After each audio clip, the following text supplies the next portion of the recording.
What happens when a fairy tale suddenly begins to unravel? What happens when a prince, who once risked everything for a great love, abruptly decides he's had enough? This burning, unsettling question now palpably hangs in the air.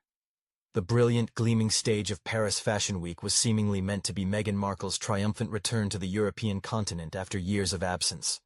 But instead, like a spark, it lit the fuse of one of the most shocking marital explosions the public has ever witnessed.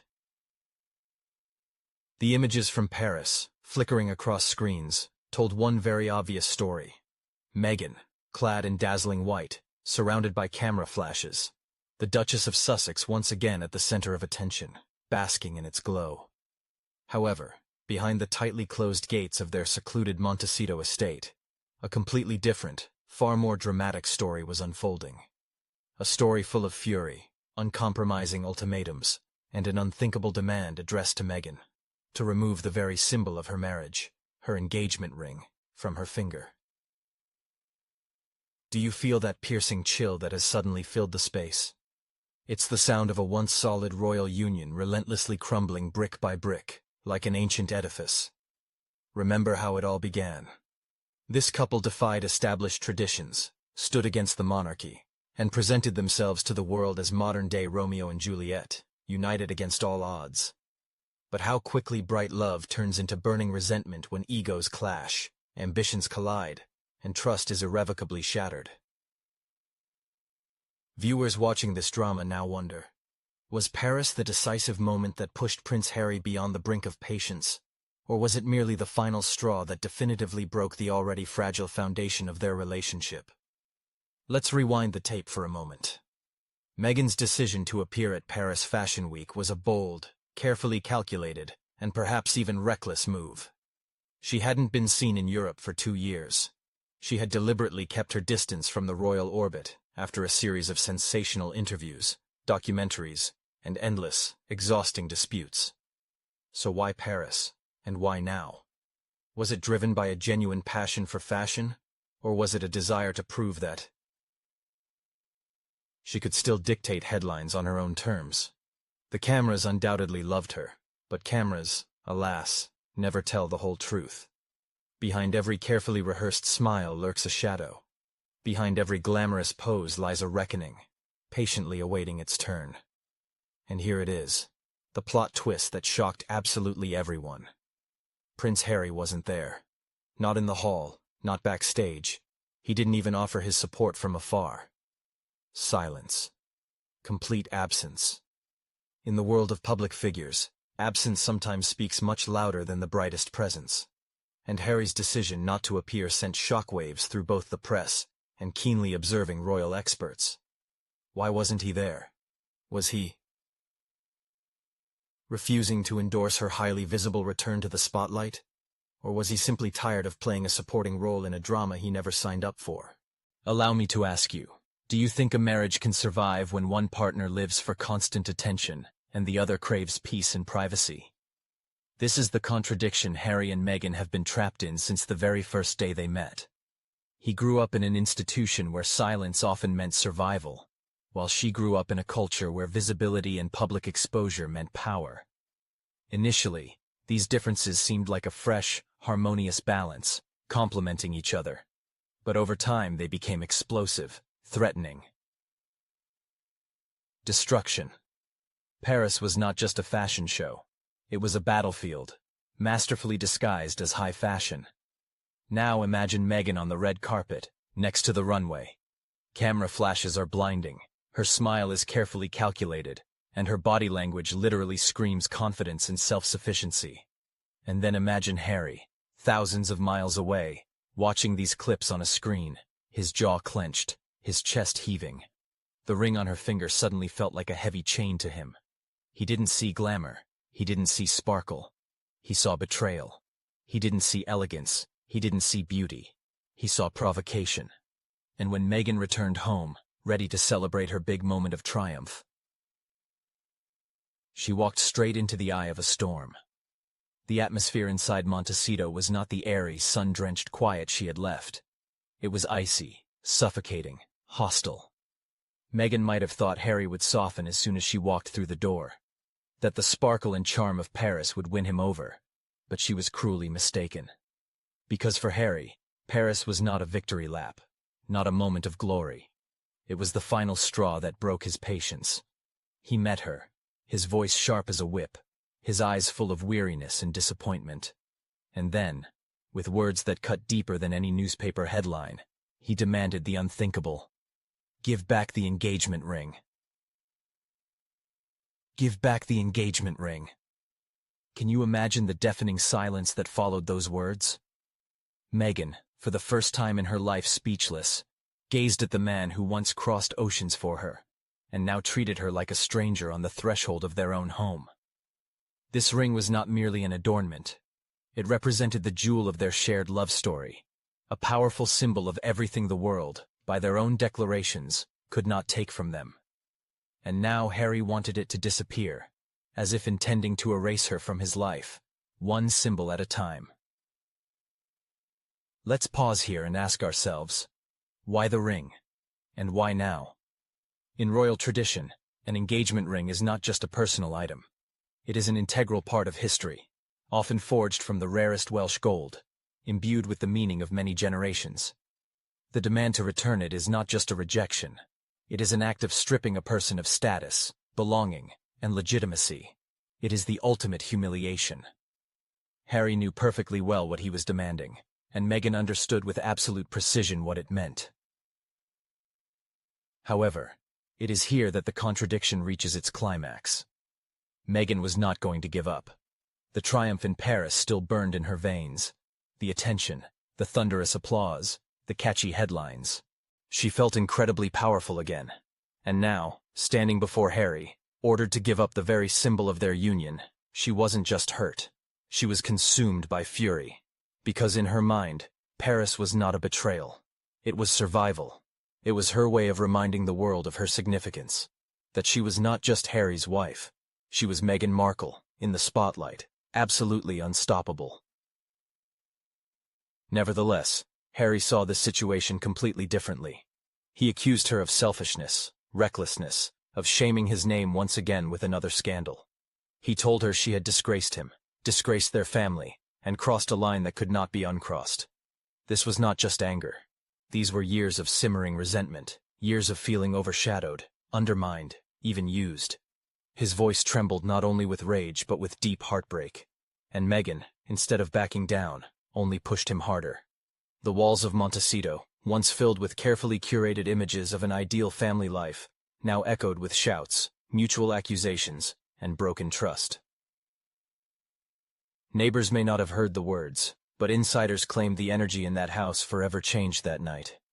Meghan pleaded, evaded, even tried to charm him to avoid direct confrontation. But Harry wouldn't yield. This was no longer the Harry who once protected her from tabloids and family critics. This was Harry who was tired of defending, tired of endless excuses, tired of the never-ending cycle of drama. And then came the words that were meant to redefine everything. If you cannot respect this marriage, then you cannot stay in this house. These were not just words. This was a full-fledged expulsion. This was Harry bringing a definitive end to the story they had built together. Meghan, who had always masterfully controlled the narrative, suddenly found herself losing it in the cruelest way. Not before the omnipresent press, but before the man whom she once unequivocally believed would always be by her side. But before Meghan could fully grasp what was happening, before she could strategize her next move, Harry reiterated his demand. Give back the ring. This cold, ruthless demand hung in the air, like a death sentence for their marriage. And at that moment, Meghan finally understood that Paris was not just a fashion show. It was the trigger, the final act in a play that had been unfolding behind the scenes for months, perhaps even years. The question naturally arises, how did it come to this? How did the world's most talked-about couple go from holding hands at palace gates to tearing each other apart in their Californian mansion? And more importantly, what happens next? Because Meghan Markle is not a woman who leaves quietly and silently. Cameras flashed like lightning in a thunderstorm. Meghan Markle gracefully stepped out of an elegant black car, dressed all in white, her chin held high, and her smile polished to a shine. This was Paris Fashion Week, one of the greatest catwalks in the fashion world, and Meghan chose this stage for her triumphant return to Europe. The crowd roared. Photographers shouted her name.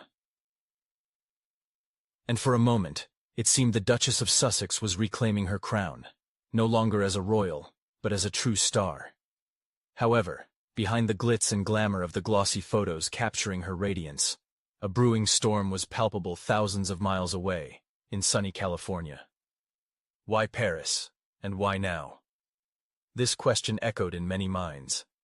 Duchess Meghan had not visited European soil in 2 years, meticulously avoiding any places that might reconnect her with the royal machine she had so fiercely sought to escape. And here she was, in the heart of Paris, completely alone, once again in the spotlight without the man who once vowed to be her shadow, her shield, her loyal partner in facing the world. Prince Harry was absent from her side. He did not occupy a place of honor in the front row. He wasn't even in France. His absence was not merely a scheduling conflict or a coincidence of circumstances. It was an unequivocal statement. One must pause for a moment and deeply reflect on this fact. When a married couple builds their entire identity on inseparability, fighting side by side, presenting a united front to the cameras, and suddenly one of them is conspicuously absent, it raises questions. What does it mean? Is it a display of indifference? Or is it a rebellion against unspoken rules? Or perhaps, is it a harbinger of the end of their shared journey? Let's return to Meghan. The fashion show itself was as dazzling as ever, captivating all eyes. Balenciaga's Spring-Summer 2026 collection was the central topic of discussion in Parisian circles. The runway was a spectacle of bold silhouettes and avant-garde designs. However, neither the graceful stride of the models, nor the mesmerizing shimmer of the fabrics, nor even the genius of the designer himself, could distract everyone's attention from Meghan's presence. Every lens was aimed exclusively at her. Every journalist meticulously recorded her name. And this was the main problem. Because while Paris applauded enthusiastically, California, apparently, was clenching its teeth. For Meghan, that evening was truly intoxicating. The loud applause, the dazzling camera flashes, the barely audible whispers about her elegant dress, all of it was the oxygen she so craved. She laughed genuinely. She gracefully leaned in for air kisses with designers. She effortlessly played the role of a global style icon. But then came the moment that got everyone talking. Her somewhat awkward attempt to greet Balenciaga's creative director, Pierpaolo Piccioli. Cameras captured an almost lip-to-lip brush, an almost kiss, which went viral on TikTok in a matter of seconds. Was it a cultural faux pas, a moment of European enthusiasm gone awry? Or was Meghan once again pushing the boundaries of what it meant to be a royal, even after renouncing titles? Even without palace support, the reaction was immediate and furious. Videos spread rapidly, headlines buzzed, and Meghan's Paris kiss trended across all digital platforms. Some praised her confidence, her boldness, her willingness to embrace European chic. Others ridiculed her, calling the behavior desperate, awkward, even humiliating. But whether you admired her or mocked her, you couldn't look away. And perhaps that was the point for Meghan. Because for her, attention, good or bad, had always been a form of unspoken victory.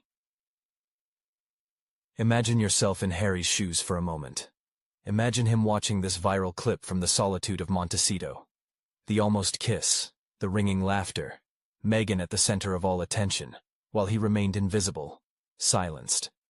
For a man who gave up everything, family, titles, even military ties, to protect Meghan and be by her side, this must have felt like a betrayal wrapped in expensive couture. Can you blame him for perceiving it that way? And here is the contradiction that makes this story so captivating.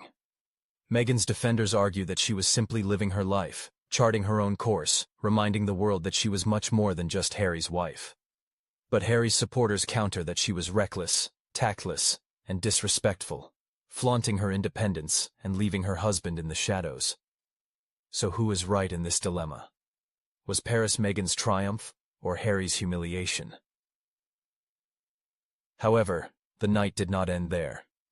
As Meghan applauded the final walk of the models, Another moment sparked public debate. One of the models stumbled. It was an accident, nothing more, but the audience gasped in surprise. "Meghan?" She laughed. Not loudly, not cruelly, but enough for the moment to be captured by cameras. This brief smirk was dissected frame by frame, and critics called it insensitive and heartless. And again, Harry was nowhere to be seen to soften the blow or redirect the headlines. The irony manifested itself with striking sharpness. Meghan's evening in Paris, intended to assert her as a self-sufficient individual, a woman who needed neither palace walls nor a royal title, paradoxically revealed her vulnerability. Without Harry's presence, every movement seemed exaggerated. Every smile was meticulously analyzed. Every gesture became an object of criticism. She sought freedom, but this freedom turned into even more scrutiny than ever before.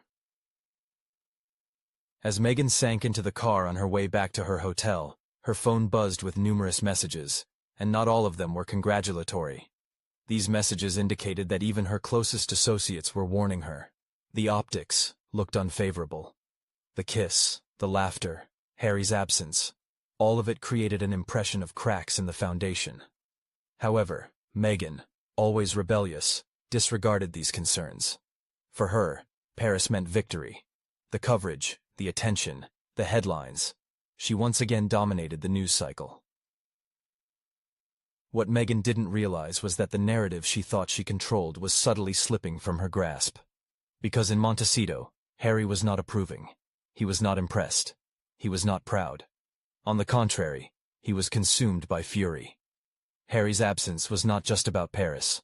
It was about something deeper, something long-standing, something that had tormented him for months, perhaps even years. And Meghan's triumphant night was to be the spark that ignited the explosion brewing at home. Because when Meghan returned to Montecito after Paris, she was not met with applause. She was met with a reckoning. And what Harry was about to say next would change everything. Why was Harry absent from Paris? This question generated a flurry of speculation that grew stronger with each hour of his non-appearance. This wasn't just another missed event. It wasn't a minor scheduling conflict or a polite refusal. This was a conscious decision by Harry not to stand by Meghan during one of her most significant European moments in years.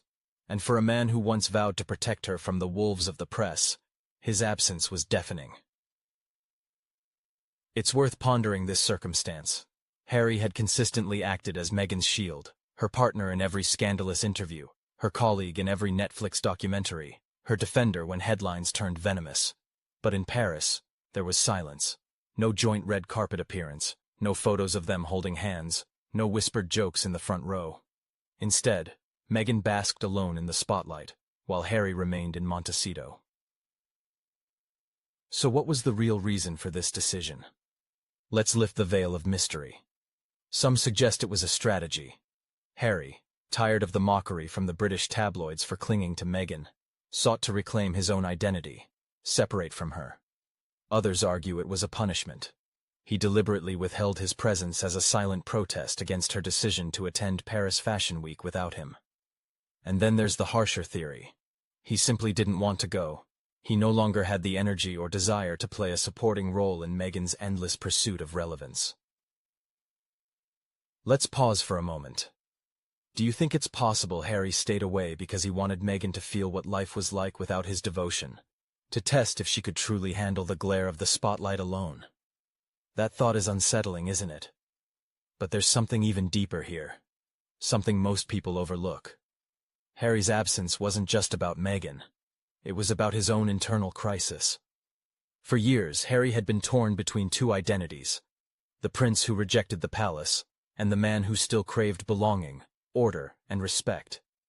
Paris, with its camera flashes and chaos, represented everything he had tried to escape when he left the monarchy. For him, to appear there was not a celebration. It was a nightmare. Now imagine Harry at home in Montecito. The sun is setting behind the hills. The quiet hum of cicadas can be heard in the background. His phone buzzes with endless notifications, displaying Meghan on every screen. Every clip of her in white.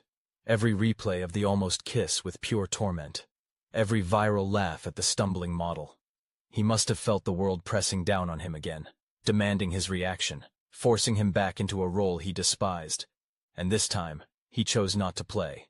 He decided not to participate in the upcoming events. Harry's absence, however, did not go unnoticed. It carried significant weight. Headlines across Europe and America loudly questioned, "Where is Harry?" Royal commentators, as if mesmerized, tirelessly speculated. Was their marriage in crisis? Was he avoiding another public scandal? Was he still loyal to Meghan? His silence, like an echo, resonated far louder than Meghan's joyful laughter. And Meghan herself, who believed Paris would be her triumphant stage, suddenly realized that the main story wasn't unfolding around her exquisite attire or undeniable charm. The focus had shifted to Harry's absent presence. The irony of the situation couldn't have been more poignant. Meghan sought to reclaim her independence, her autonomy. Yet, by appearing alone, she only underscored Harry's resolute refusal to stand by her side. What was meant to be a symbol of independence had, in mere hours, transformed into stark isolation. Then came an unexpected turn of events. Whispers began to circulate behind closed doors that Harry had made his decision even before Meghan departed for Paris. His absence was not a spontaneous impulse, but a calculated move in a much larger brewing confrontation. Sources close to Montecito claimed that days before Meghan boarded her flight, Harry had already emotionally distanced himself, confiding in friends that he was tired of playing this game. Can you picture it? Harry, surrounded by his closest confidants, shaking his head, saying, "No, I'm not going. Let her go alone." And it wasn't just about Paris. Recall the chain of events leading up to this. The endless headlines, mounting financial pressure, the constant tension between them fueled by arguments over how much public attention was too much. Harry pleaded for privacy, for peace, for space to heal. Meghan craved the opposite. Visibility, relevance, a spotlight that would remind the world she was far more than just a duchess who had left the court. Their goals were diametrically opposed. They pulled in opposite directions, and Paris became the point where the taut rope of their relationship finally snapped. Ask yourself, can any marriage survive when two people pursue entirely different worlds? Harry's absence at that moment was not merely a slight, it was a challenge. He drew an invisible line in the sand, unequivocally stating, "This is no longer my life, and if it's still yours, then perhaps we cannot share the same one." Those words remained unsaid, but silence, as we know, often screams louder than any shout. And here's what becomes even more chilling. Meghan, enjoying her trip to Paris, may have genuinely believed Harry would sulk for a few hours, perhaps a day, and that, as always, he would retreat once the dust settled. But not this time. By the time she applauded the final Balenciaga walk, Harry had already closed the door in Montecito. He wasn't waiting for her return. He wasn't forgiving her. He was preparing for the ultimate confrontation of his life. So, when Meghan's plane landed and her car drove up the palm-lined driveway of their Californian mansion, she wasn't coming home. She was driving into a storm. Harry's absence in Paris wasn't just another scandal, it was a powerful signal. A signal that the man who once vowed never to leave her side had finally taken a decisive step away. And what awaited her in Montecito was about to be far more shocking than any runway stumble in Paris. Because Harry's silence had transformed into fury. And the first words he uttered when Meghan walked through that door were about to shake her world to its core. The gates of Montecito opened with their usual quiet grace. But the energy within the sprawling mansion was anything but serene. Meghan's car stopped, her mind still buzzing with the vibrant flashes of Paris, the roar of the crowd, the deafening applause, the intoxicating sense of adoration. She convinced herself that once she returned to her Californian palace, Harry would eventually relent. Perhaps he'd sulk, maybe frown, but surely he'd back down. After all, hadn't he always? But not this time. As Meghan stepped into the grand foyer, her heels clicking on the polished floors, she immediately sensed a shift in the air. There was no warmth, no welcome, no hint of the husband who once rushed to take her hand the moment she returned home from any trip. Instead, There was silence. A silence that prickled her skin. It was like entering a room where a storm had passed, but its deafening thunder still echoed in the walls. The reverberating silence echoed throughout the space. Prince Harry awaited her, not in a formal suit nor in casual wear, but in an outfit that rendered him strikingly plain and unpretentious. He wore simple jeans and a plain shirt, his face devoid of emotion. Yet, his eyes told a story. These were no longer the soft eyes that once pleaded with the world for her protection. Now they appeared cold, stern, and incredibly weary. A weariness Meghan had never witnessed before.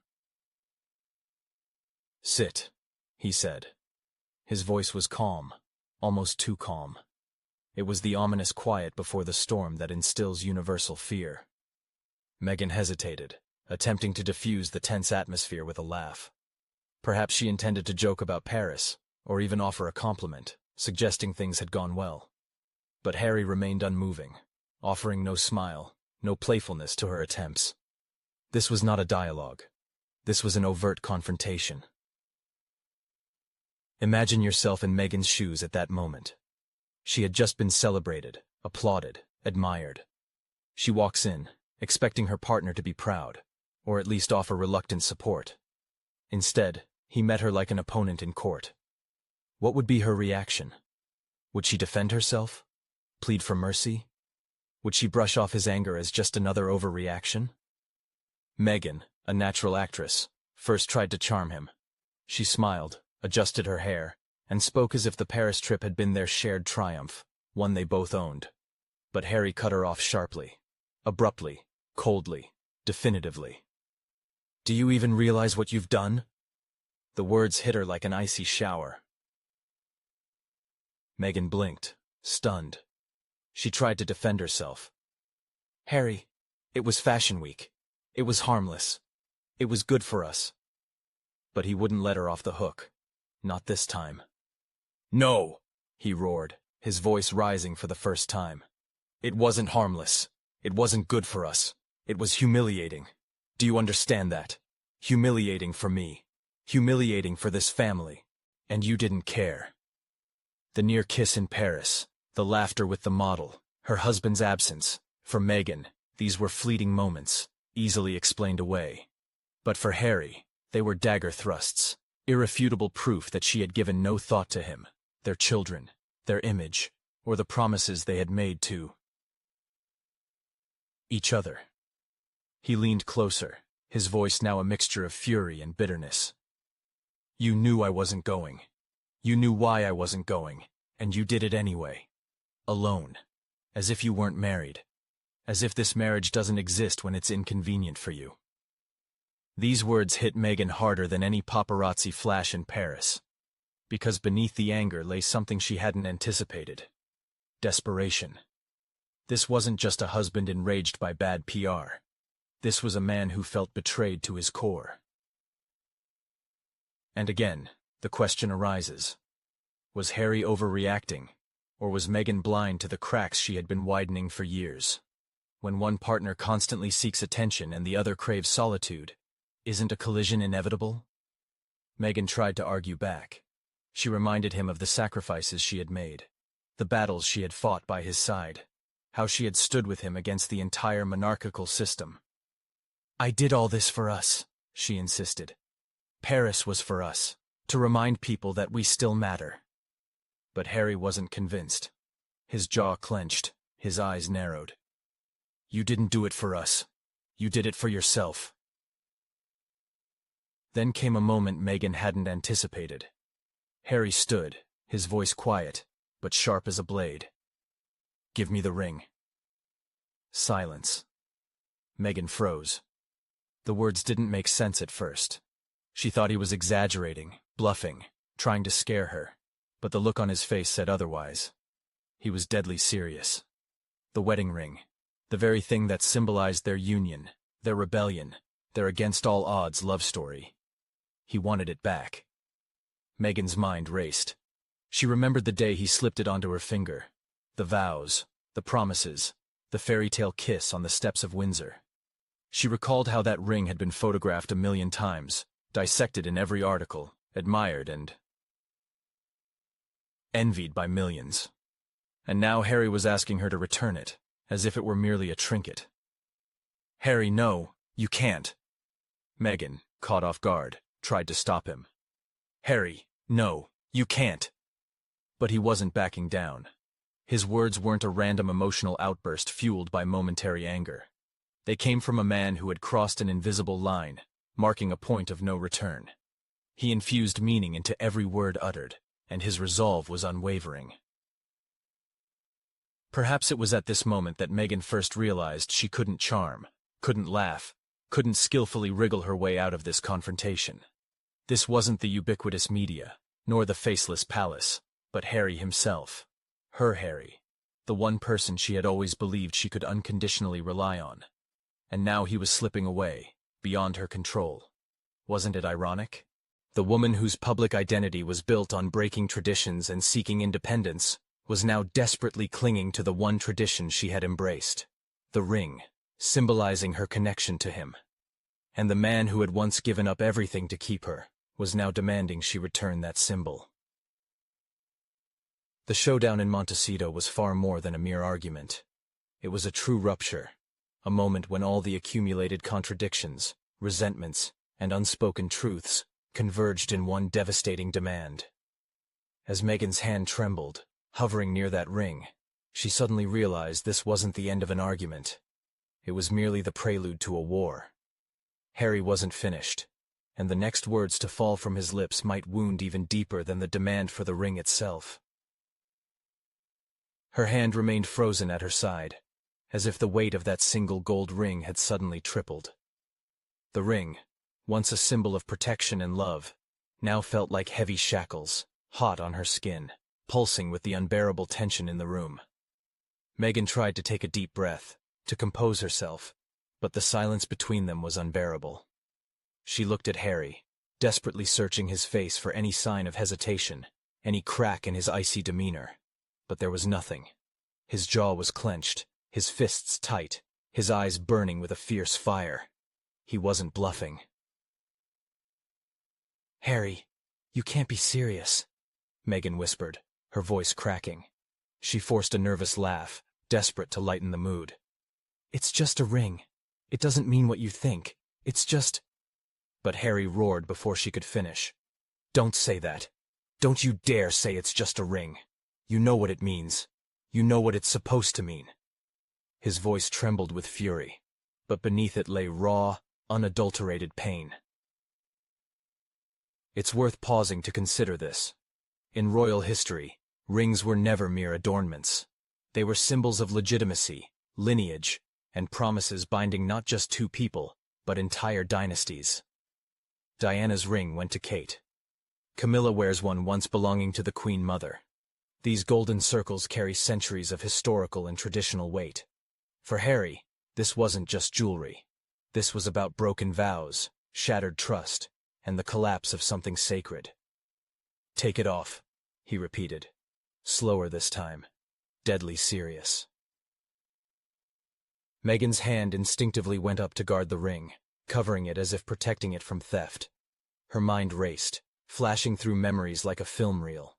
The Windsor Castle wedding, the cheering crowds, Harry's trembling hands as he slipped the ring onto her finger, the speeches, the celebrations, the promises.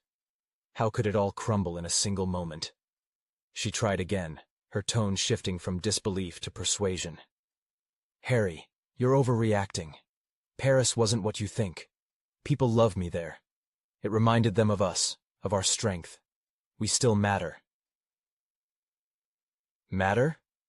Harry spat the word like venom. "Is that what this is about? Relevance?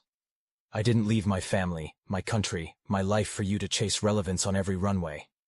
I left because I thought we were building something real, something worth fighting for.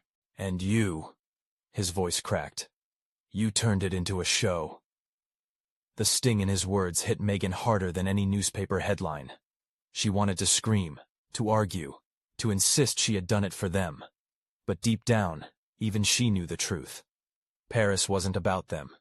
It was about her, her image, her power, her survival. Still, Meghan wasn't about to give up. Do you think taking this ring will fix anything? Do you think humiliating me will make you whole again? This isn't love, Harry. This is revenge. And then it was uttered. That fateful word. Revenge. It pierced Harry's consciousness with the sharpness of a blade, forcing him to confront the true nature of what was unfolding. In that moment, he agonizingly pondered. Was his action an act of retribution toward Meghan, or a long-overdue act of self-liberation from a heavy burden? Prince Harry, stepping closer, spoke almost in a whisper, his voice surprisingly even, devoid of its former fury. The anger, it seemed, had given way to a different, deeper, and more piercing emotion. "This isn't revenge," he uttered. "It's more like accountability. You continue to wear this ring as if it still holds meaning, but it hasn't for a long time. Its significance is lost, especially after Paris, and after everything that has happened." Meghan felt an invisible vice grip her chest, her breathing becoming ragged and shallow.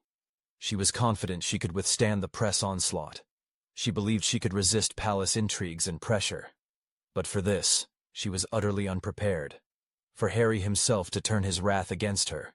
For him to try and take from her the very thing she believed had cemented her place in the annals of history. In this dramatic moment, a question inevitably arises for everyone. How would you proceed? Do you surrender the ring, thereby demonstrating you still hold control? Or do you, conversely, cling to it, refusing to let the last, fragile shard of the marriage dissolve into oblivion? Meghan, however, chose defiance. "No," she declared resolutely, her voice visibly strengthened, as if the natural actress within her had reawakened. "I won't give it to you, because as long as this ring is on my finger, our marriage is not over, and you know that perfectly well." Harry's face darkened noticeably. He took another step toward her, and his words, like sharpened blades, cut through the silence. "Then you're just deluding yourself," he stated, "because it was all over the moment you chose camera lenses over me." Those words hung in the air, leaving a wound far deeper than the mere demand for the ring. Mixed emotions flickered in Meghan's eyes, something between fury and profound despair. She suddenly realized Harry wasn't just angry. He had made a final decision, and that terrified her more than anything. In a desperate attempt, she resorted to a last tactic. Tears welled up. Her voice broke, and her eyes glistened with moisture. "Harry, please don't do this," she pleaded. "Don't make things worse than they already are. Think about our children. Think about what this will mean for them." But Harry only shook his head, his own eyes now brimming with tears. "I am thinking of them," he replied. "That's precisely why I cannot let this continue. They deserve far better than this never-ending circus our lives have become. They deserve truth, not lies artfully disguised as high couture." And there it was, the ultimatum, delivered. The ring was no longer a symbol of love. It had become a battleground, a weapon, a decisive choice. Meghan had to either surrender and acknowledge all the cracks that had spread through their relationship, or cling to it and risk complete, irreversible collapse. She looked down at her hand, her fingers trembling almost imperceptibly over the golden band. Each passing second felt like an eternity, and the silence in the room was simply unbearable. And just as she began to remove the ring, Harry's next words crashed down on her, shattering her world even further. "Because it's not just about the ring, Meghan," he said. "It's about you leaving Montecito." Her fingers froze in midair. The ring remained on her hand, but the words "leaving Montecito" scorched her mind more intensely than any flame. Meghan's breath hitched, her lips parting as if to speak, but no sound escaped. She was prepared for outbursts of anger. She had anticipated ultimatums. But this, to be cast out of the very home they had so painstakingly built together, the place they once called their sanctuary from palace intrigues, from the intrusive press, from the entire world, this was a re-exile.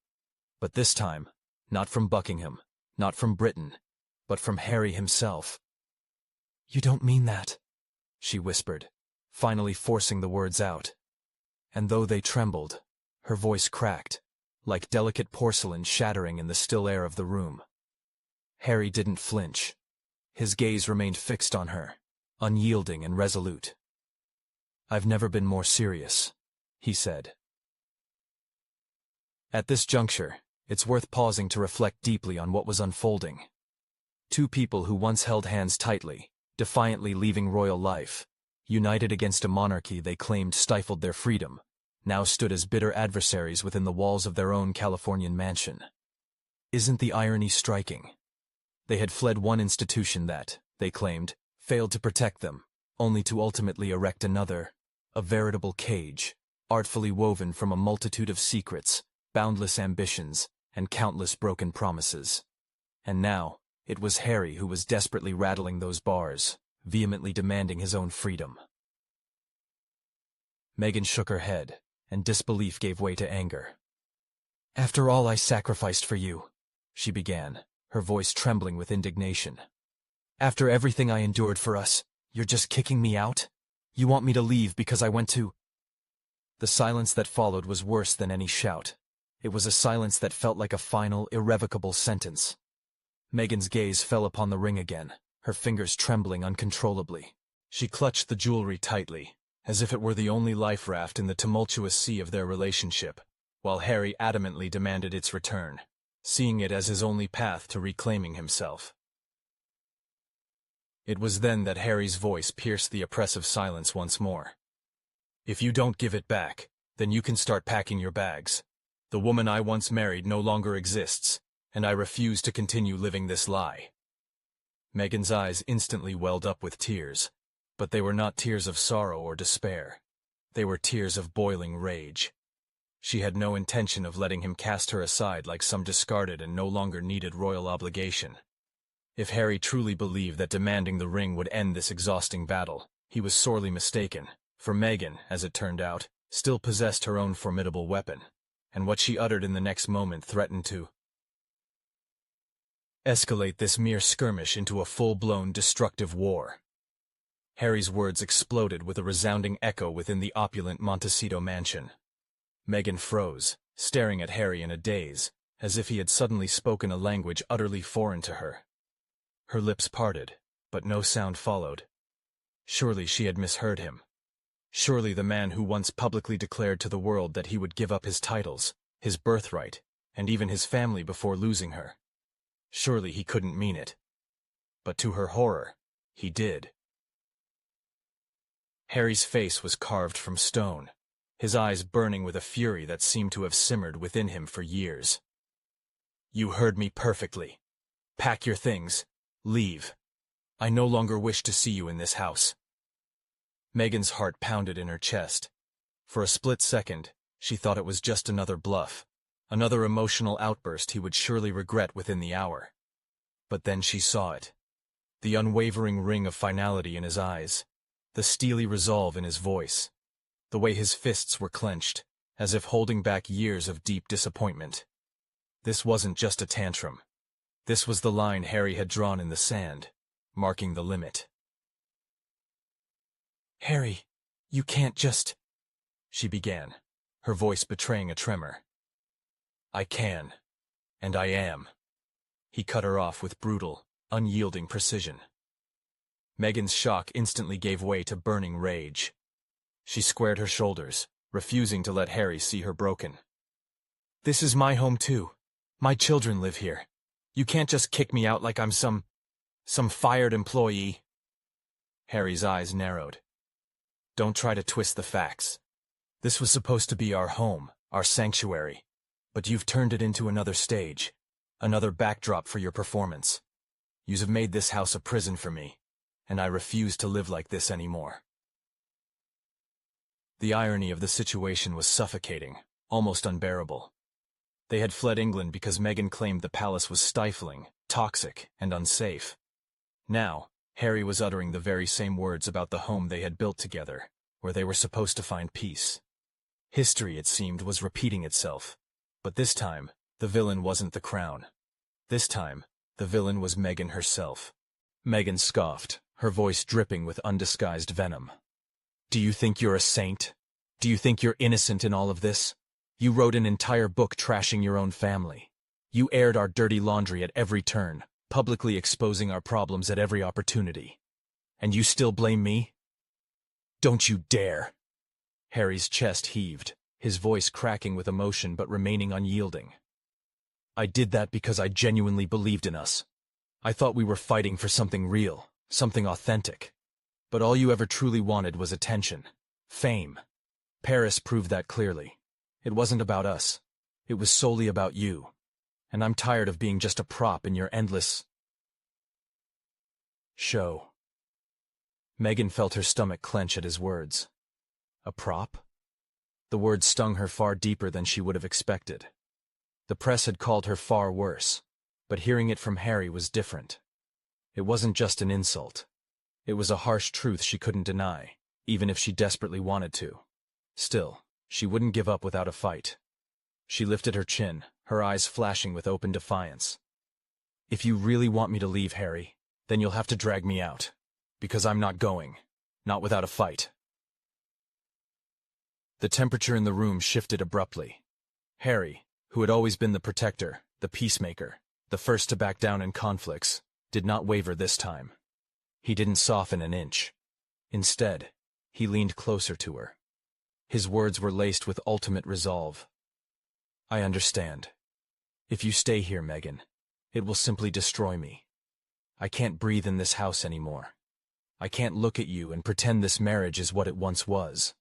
If you care even a little about what we once had, then you will leave. Meghan stood her ground, viewing any retreat as a defeat. Harry, conversely, saw her continued presence in their shared life as tantamount to the end of everything. Neither was willing to yield, and in this bitter standoff, subtle disagreements rapidly transformed into insurmountable chasms. Meghan then opted for a different strategy, resorting to intimidation. She posed a question intended to pierce his consciousness. Do you truly grasp the consequences of your words? The moment I leave this house, the news will spread across the world. The public will know that you expelled me. They will learn of our marriage's collapse. Is this truly what you desire, Harry? To become the one who failed to keep his family intact, thereby giving the palace exactly what they craved? Harry's jaw tightened perceptibly, revealing his internal state. His response was decisive. I couldn't care less what people think of us. The only thing I care about now is my own survival. And if that means ending everything we had, then so be it. These words pierced Meghan to her core, sending a wave of cold down her spine. For the first time in a long while, she clearly realized that Harry was not bluffing. The argument was no longer a mere quarrel or an attempt to punish her for the Paris events. In reality, it was about his own quest for liberation, and what was most frightening, he seemed utterly fearless of the potential repercussions of his decisions. However, Meghan had not yet exhausted her arsenal. Oh no, she still had powerful leverage at her disposal.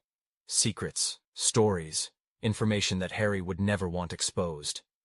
Looking at him, she felt her tears dry up, while her fury, conversely, sharpened to its edge. She knew exactly how to strike back. Leaning into him, she spoke in a soft, almost whispering voice. If you dare to banish me, Harry, I won't go quietly. I will speak.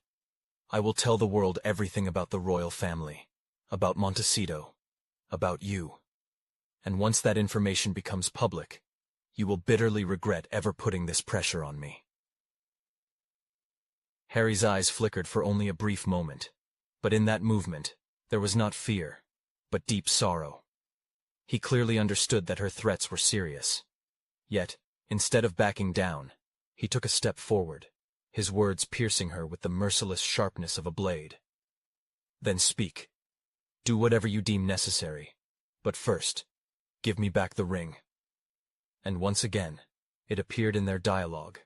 The ring, simultaneously a symbol, a weapon, and an invisible line neither of them wished to cross.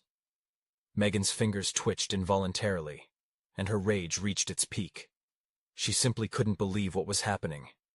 Harry wasn't just demanding her departure. He was trying to strip Her of her only material connection to him, the one thing without which her existence seemed unthinkable. Without that ring, she ceased to be a duchess. She was no longer part of that rebellious royal love story. She became simply Meghan, and that circumstance terrified her far more than the expulsion itself.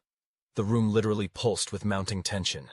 Their voices were subdued, but the stakes in this confrontation were incredibly high. Meghan understood one thing perfectly. If she gave up that ring, she would lose more than just Harry. She would lose control over her own story, over the entire narrative. And Meghan Markle would never allow anyone else to write the ending to her life. However, Harry left her no other choice, and his next move would inevitably push Meghan to deploy her most dangerous weapon. Meghan's hands clenched into fists at her sides, nails digging into her palms, and only the physical pain could slightly tame her raging fury. The echoes of Parisian applause still resonated in her mind, but now they were completely drowned out by Harry's icy command. "Leave. Give back the ring." These were no longer the words of a suffering spouse, but the clear declaration of a man who had made a final decision, concluded everything that bound them, and was ready to sever those ties. And Meghan Markle was not about to let anyone, not even Prince Harry, simply erase her from this story. Her eyes narrowed, and her voice dropped to a barely audible whisper that, nonetheless, carried enough sharpness to cut through the ensuing silence. "Do you really think you can just kick me out, and I'll vanish without a trace? That I'll quietly retreat and let you? Do you not know me at all, Harry?" Harry didn't flinch an inch. He stood his ground firmly, his fists trembling slightly, but his face remained utterly impassive. "I know you better than anyone, and I know perfectly well that you're willing to use absolutely everything and everyone for your own gain. That's why all of this has to end. That's why you have to go." The word gain hung in the air like acrid smoke. Meghan slowly tilted her head, and a slow, chilling smile spread across her face. If he truly craved war, she intended to remind him just how sharp her own arsenal was. "Gain," she repeated softly. "You're absolutely right. I have it. Diaries, notes, letters, the kind of things that will instantly make headlines everywhere, and the palace won't be able to bury them, no matter how hard they try. Do you really want to play this dangerous game with me, Harry? Because if I fall, I won't fall alone." Harry's breath caught in his chest, and his face contorted with a sudden surge of fury. "So that's what this is. Blackmail, blatant threats. The Meghan I married wouldn't even conceive of such a thing." Meghan retorted immediately, her words sharp and resolute. "The Meghan you married learned a lesson very quickly. She learned that if you don't fight, you'll simply be crushed. I fought for us, Harry. I stood against them. And if you're too weak to stand by me, then perhaps you deserve to be crushed by them instead of me." The room literally crackled with mounting tension. Every word spoken became a new spark, threatening to ignite their entire shared home. This was no longer just an ordinary argument, no trivial quarrel. These were clearly drawn battle lines. Meghan was deploying her nuclear weapon, carefully guarded secrets, private confessions made in intimacy.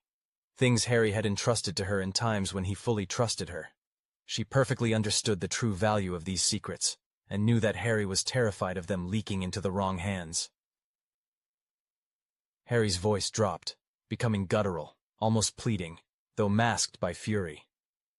"If you use those diaries, if you reveal what was said in confidence, then you are no better than the very people you claim destroyed you. You will only prove them all right. That it was never about love. It was about power." Meghan's eyes flashed, her usually unwavering composure cracking, giving way to pure, untamed rage. "And what, pray tell, does love look like to you, Harry? Sitting silently while your family tears me apart, pretending to be noble while they laugh behind closed doors. No, love is survival. Love is fighting tooth and nail to stay on top. And I will not apologize for that." Their disagreements had never been so stark. Harry saw love as an act of self-sacrifice. Meghan, however, perceived love as war, a continuous battle. Neither could yield without breaking. Harry turned away, running a hand through his hair, his voice hoarse with profound weariness. I gave up everything for you. My home, my brother, my uniform. Do you have any idea what it's like to be mercilessly mocked every single day? And now you want to expose our private lives to public scrutiny because you can't accept losing? You're proving them right, Meghan, aren't you? You're proving I was a fool. For a split second, his voice cracked, and that raw vulnerability silenced even Meghan. He wasn't just angry. He was broken, and that sudden flash of fragility might have softened her, had she not been drowning in her own pride. She crossed her arms over her chest, her voice now more even, yet no less threatening. I understand. You're not the only one with something to lose, Harry. I also gave up everything. My freedom, my career, my identity. And don't for a second think I'll let you or anyone else take away the little power I have left. If you kick me out, I'm taking you down with me. There it was. The counterattack. Meghan had fully dropped her facade. This wasn't a plea. It wasn't an attempt to charm. It was an undisguised threat. And Harry knew she wasn't bluffing. The room pulsed with silence, broken only by Harry's quiet, almost indifferent response. Then go ahead. Show them who you really are. There was no longer fear in his eyes. There was resignation. The kind that said, do what you will. I have nothing left to lose. And that scared Meghan more than his rage. Because for years she had relied on Harry's loyalty, on his fear of scandal, on his desperate desire to protect her. But now, he dared her to pull the trigger. Meghan's heart pounded, various scenarios flashing through her mind. She could bluff, unleash a torrent of her guarded secrets, or she could wait for the perfect moment to strike. Either way, the war had begun. And as she turned away from him, her voice dripping with venom, she left him with a final barb. You may think you've won, Harry, but when I'm done, you'll regret ever asking for that ring. Harry stood motionless, his shoulders trembling, fists clenched, watching the woman he once loved transform before his eyes into his bitterest enemy. But Meghan wasn't done. Not by a long shot. Because the next call she made would bring someone into the fight Harry never expected, and that would change everything. Far across the ocean, in gilded halls and stately drawing rooms, Duchess Meghan's appearance in Paris and Prince Harry's conspicuous silence were already undergoing meticulous dissection, like a palace scandal ripped from the tabloids.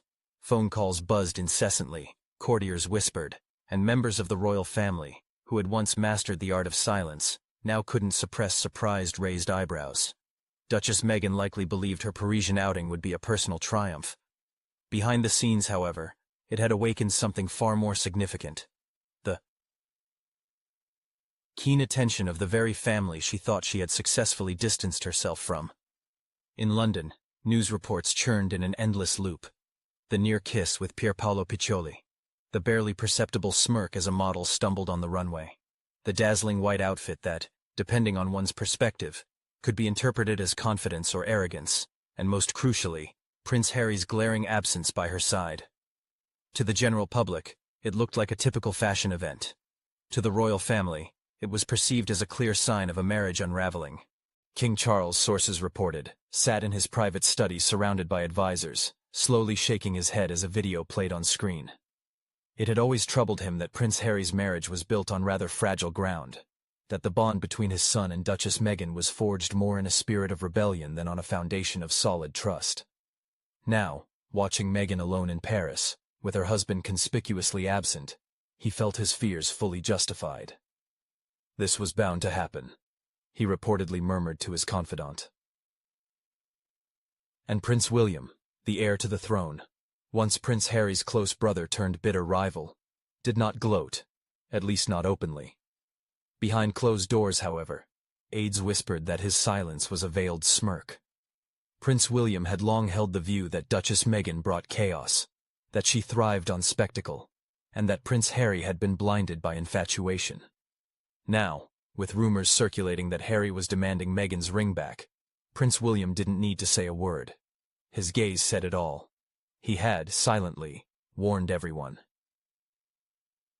Even Princess Anne, the monarchy's steel pillar, was said to have raised an eyebrow in surprise. A woman of duty, discipline, and sharp instincts, She had no patience for drama or theatrics. Seeing Duchess Meghan again in the spotlight, behaving more like a celebrity than a duchess, only confirmed her long-held suspicions. She was never suited for the institution, as had been claimed. But beneath the surface of that criticism lay something else, a worry for Prince Harry. Because if Princess Anne understood anything, it was what it meant to be trapped between personal desire and public expectation. Duchess Meghan might have thought her Parisian moment was solely about her independence, her defiance, her relevance in the world. She didn't realize, however, that she had handed the royal family precisely the ammunition they needed. They no longer had to malign her. She was doing it herself, through her actions. Meanwhile, in Montecito, Prince Harry's fury steadily grew. Duchess Meghan's threats, her counterattack, her categorical refusal to return the ring, these were battles he had never expected to fight in his own home. But the royal family, watching from afar, already saw what he hadn't yet fully grasped. Duchess Meghan wasn't just fighting Prince Harry. She was fighting for control of the narrative. And the palace knew exactly how dangerous that could be. Reports suggest that courtiers had begun preparing quiet briefings. Not loud, not public, but subtle leaks of information that shape public opinion without appearing to be an official statement. There were hints that Prince Harry had distanced himself from his wife. Whispers that Duchess Meghan's behavior in Paris had embarrassed him. Stories suggesting cracks in the walls of Montecito. The royal family didn't need to directly attack Duchess Meghan. They just needed to let the world see her misstep. And us. But here was the catch. Duchess Meghan, always aware of the power dynamics, was not blind to what was happening. She knew perfectly well that eyes in London were watching intently. She knew that rumors were spreading. And that's why her next move wasn't just about Prince Harry. It was about sending a clear message to the royal family themselves. While Prince Harry stood in Montecito, torn by internal contradictions, Duchess Meghan picked up the phone and dialed the number of an ally she thought would still be on her side. A name that would shake the palace. Someone who could turn the story in her favor. Someone who could remind the world that Meghan Markle was not a woman to be underestimated. But the question was, would they answer? Within the palace walls, unsettling rumors began to circulate among aides. If Meghan decided to retaliate, Prince Harry wouldn't be the only one caught in the crossfire. There was a real threat that the entire royal family would once again be dragged into a vortex of chaos they had struggled so hard to distance themselves from. The irony of the situation seemed particularly sharp and merciless. If once the members of the monarchy had harbored fears about Meghan's presence within the institution, now, ironically, their anxiety had significantly increased due to her influence from the outside, in her absence from court. Prince Harry, however, remained unaware of the true scale of Meghan's counteroffensive. Her actions were not confined to the walls of their Californian mansion. She was methodically engaging levers of influence worldwide, initiating a storm capable of engulfing not only him, but also the very royal family from which he had once fled in an attempt to protect his wife. When the crucial phone call was made, and the voice on the other end expressed willingness to listen, Meghan couldn't help but smile. She had just gained a powerful ally capable of transforming this personal confrontation into a grand global spectacle. However, Meghan was unaware that this ally had their own hidden motives, and the price of their support risked dragging her even deeper into the quicksand of intrigue. The ensuing silence was more oppressive than any scream. It sounded like a verdict. Meghan's gaze returned to the ring, her fingers trembling slightly from tension. This was where they found themselves. She desperately clutched the ring like a lifeline, while Harry demanded its return, seeing it as the only way to reclaim his own identity. And then Harry's voice once again cut through the silence, sharp and uncompromising. "If you don't give it back, then you can pack your bags, because the woman I married no longer exists, and I will not live in this lie." Meghan's eyes filled with tears, but they were not tears of sadness, but tears of burning fury. She wasn't going to let him dismiss her like an unwelcome royal duty. If Harry thought demanding the ring back would end their confrontation, he was deeply mistaken. Meghan still had her own unused weapon, and the words she spoke next would inevitably turn this personal standoff into an all-out war. Harry's words thundered through the luxurious Montecito mansion. Meghan froze, staring at her husband as if he were speaking a language utterly foreign to her. Her lips parted, but no sound escaped. She must have misheard. Surely the man who once declared to the world that he would rather give up his titles, his birthright, even his family, than lose her. Surely he couldn't have meant it. But he did. Harry's face was unreadable, his eyes burning with years of suppressed rage. "You heard me," Harry said with icy calm. "Pack your bags. Leave. I don't want to see you in this house anymore." Meghan's heart pounded in her chest like a trapped bird. For a moment she thought it was another empty bluff, another impulsive emotional outburst he'd regret in an hour, as usual. But then she saw something else, an unwavering resolve in his gaze, a cold steel in his voice, the way he clenched his fists, as if trying to contain years of accumulated frustration. This wasn't a tantrum. This was an insurmountable line Harry had drawn in the sand, signifying the end. "Harry, you can't just—" she began, but her voice treacherously faltered. "I can, and I am." He cut her off with cold, almost cruel precision, leaving no room for doubt. Meghan's shock instantly morphed into a flash of rage. She squared her shoulders proudly, refusing to show Harry her brokenness. "This is my home too," she declared, her voice ringing with indignation. "My children live here.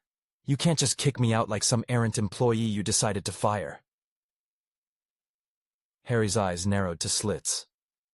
"Don't try to distort the facts," he countered harshly. "This was supposed to be our home, our true sanctuary, but you turned it into another stage for your performances, another set piece. You made this house a real prison for me, and I won't live like this anymore." The irony of the situation was truly suffocating. They had fled England because Meghan claimed the palace was suffocating, toxic, and unsafe. Now Harry was uttering the same words about the home they had created together, history repeating itself, but with a new cast of roles. This time, the true villain wasn't the crown, but Meghan herself. She smirked, her voice dripping with pure venom. "Do you think you're a saint?" she asked sarcastically. "Do you think you're innocent in all of this? You wrote a book trashing your own family. You aired their dirty laundry at every opportunity, and now you're blaming me? Don't you dare!"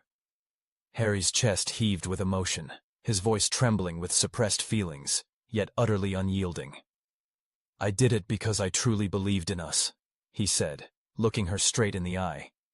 "I thought we were fighting for something authentic and meaningful. But all you ever wanted was attention and fame. The incident in Paris clearly demonstrated that. It wasn't about us. It was about you. And I'm tired of being a puppet in your endless show." At that moment, Meghan felt a knot of unpleasant premonition twist in her stomach. A puppet? That word, spoken by Harry, stung her more deeply than she could have imagined. The press, of course, had used harsher terms against her, but to hear it from her husband was entirely different. It wasn't just an insult. It sounded like an inconvenient truth she couldn't deny, yet wouldn't accept. With a determined resolve, she lifted her chin, and a flicker of defiance sparked in her eyes. "If you truly want me to leave this house, Harry, then you'll have to drag me out by force, because I won't go willingly, not without a fierce fight." It was then that the atmosphere in the room transformed. Harry, who was always known for his peaceful nature, his desire to protect, and his readiness to retreat first, did not flinch this time. His expression did not soften. Instead, he leaned forward, closing the distance between them. "I understand the seriousness of the situation. If you stay here, Meghan, it will destroy me. I can no longer breathe within these walls. I can't look at you and pretend that our marriage is the same. If you cherish even a little of what once bound us, then you must leave." Here was the obvious contradiction. Meghan stubbornly insisted on staying. For her, leaving was tantamount to defeat. Harry, on the other hand, demanded her departure, equating her presence with his own demise. Neither of them wished to yield, and in this tense confrontation, existing cracks were rapidly turning into bottomless chasms. Meghan decided to employ another tactic, appealing to fear. Do you understand what you're saying? If I leave this house, the world will know everything. They'll know you kicked me out. They'll know our marriage is falling apart. Is that what you want, Harry? To be the man who couldn't keep it all together? To give the palace exactly what they've been craving? Harry's jaw tightened, betraying his inner turmoil. I couldn't care less what they think. My only concern is survival. And if that means the end of our union, then so be it. Those words sent a chill down Meghan's spine. For the first time, she clearly realized that Harry wasn't bluffing. This wasn't about winning an argument or punishing her for the events in Paris. It was about his personal liberation. And the most terrifying part was that he seemed utterly unafraid of the potential consequences. But Meghan wasn't going to give up. Oh no, she still had an arsenal. Secrets, stories, compromising information that Harry would never want made public. And as she looked at him, her tears dried, her anger sharpened. She knew exactly how to strike back. She leaned in, her voice low, almost a whisper. If you force me to leave, Harry, I won't go quietly. I will speak. I will tell all about the royal family, about Montecito, about you. And once that's out, you'll regret ever putting pressure on me. Harry's eyes flickered for a moment. It wasn't an expression of fear, but rather deep sadness. He understood she wasn't joking. And yet, instead of backing down, he stepped even closer, his words piercing the air like a sharp blade. Then speak. Do whatever you deem necessary. But first, give me the ring. And there it was again. The ring. A symbol. A weapon. A boundary neither of them wanted to cross. Meghan's fingers twitched, her fury boiling. She couldn't believe what was happening. Harry wasn't just asking her to leave.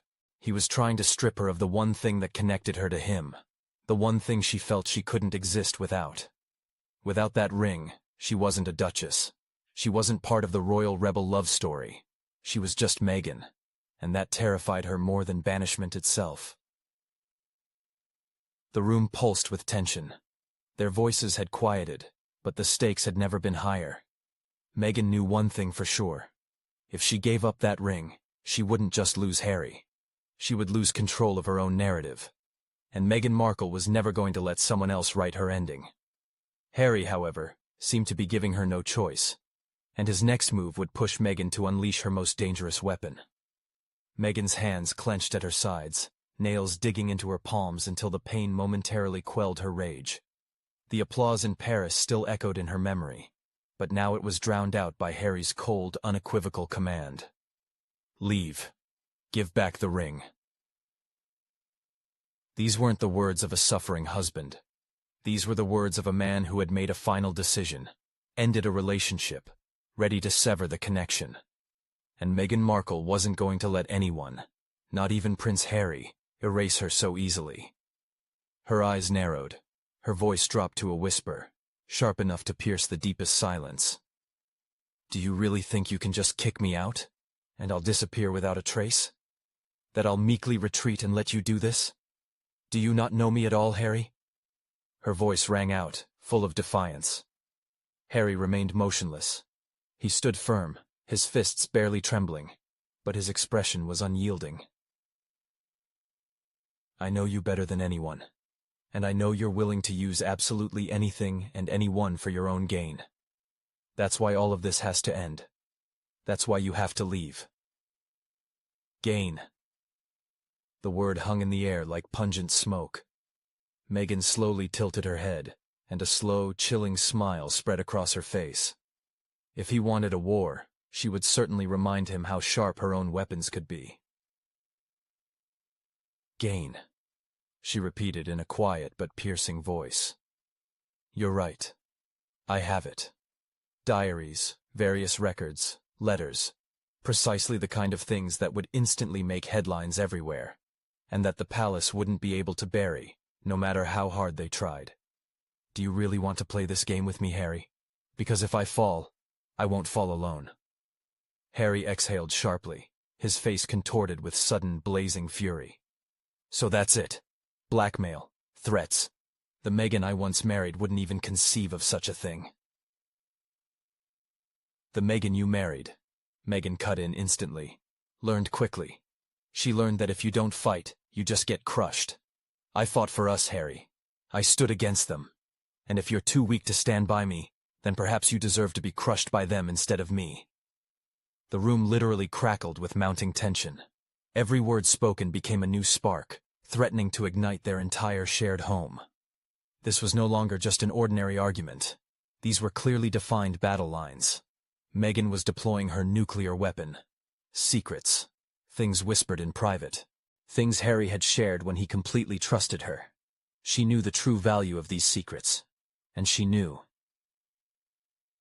Harry was terrified of them falling into the wrong hands. Let's pause here. Imagine yourself in Harry's shoes. The woman to whom he gave his soul, the one to whom he exposed every wound, was now turning those scars into ammunition. Wouldn't that feel like a betrayal far deeper than anything a distant Paris could evoke? Harry's voice dropped, becoming guttural, almost pleading beneath layers of rage. If you use those diaries, if you reveal what was said in confidence, then you are no better than the people you accuse of destroying you. You will prove them all right. That this was never about love. It was about power. Meghan's eyes flashed, her composure cracking, giving way to pure, unadulterated anger. And what do you think love looks like, Harry? Sitting silently while your family tears me apart, pretending you're noble while they laugh behind closed doors? No. Love is survival. Love is fighting with all your might to stay on top. And I'm not going to apologize for it. The contradictions between them had never been so obvious. Harry perceived love as sacrifice. Meghan saw love as war. Neither of them could bend without breaking. Harry turned away, running a hand through his hair, his voice full of exhaustion and weariness. I gave up everything for you. My home, my brother, my uniform. You know what it's like to be mercilessly ridiculed every day. And now you want to expose our private lives to public scrutiny because you can't stand to lose. Are you proving them right, Meghan? Are you proving I was a fool?